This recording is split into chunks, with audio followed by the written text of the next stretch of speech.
What is your position on a second independence referendum, which you mentioned in your opening remarks? I think it's very easy and clear for everyone to go and look this up on the Labour Party manifesto on our website. It says that we think that a second independence referendum is unnecessary and unwanted. We don't support it, and we don't support independence either. Why? Because I know what Tory austerity is doing to our country right now.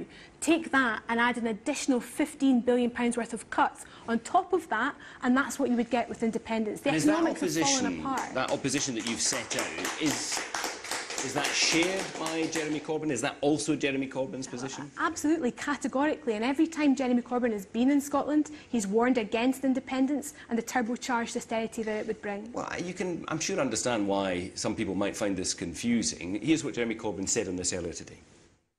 If the Scottish Parliament and the Scottish people want a referendum, they have the right to do that. That was the whole point of the devolution agreements of 1990s.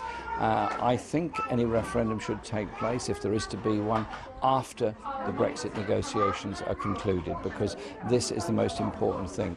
That doesn't sound like the cast iron guarantee that you gave against independence and a second referendum at all. Well, it's not just me that gave that cast iron guarantee, it's in the UK-wide Labour manifesto. That's not what your man just said. Unnecessary and unwanted, and it's not just a kind of made-up view of the Labour Party, that's our experience travelling around the country. OK, but that was him speaking today in London on this topic.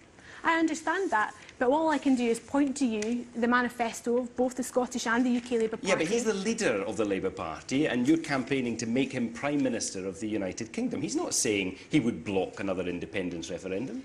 Look at the lines in the manifesto. It could not be clearer. Well, I'm listening to what your UK leader has said, and he's got form in this. I mean, yesterday he said he would open discussions with the government in Scotland on this. Earlier in the year, in March, he said if the Scottish Parliament decided they wanted to have a referendum, then that would be wrong for Westminster to block it. The Scottish Parliament has decided to have a referendum. I could read out to you. He's not going to block it, is he? He is going to block it, and I could read you out. What's he going to do to block it? And I could read you out 100 different quotes where he's talked about the damage that independence would do to communities across Scotland. I could have brought them into the studio tonight. Oh, I'm not saying he hasn't spoken out against independence. What I'm saying is he is not prepared to block independence because he says if the Scottish Parliament wants it, they can have it. He would prefer that they waited until after Brexit, but he is not saying no. What is clearer than You've got two different positions. No, we don't. We've got fundamentally different positions. That's not correct, Glenn. There is one very clear position, and that's in the manifesto that people can look up at home tonight on the internet, and it says very clearly we don't support independence, we don't support a second independence referendum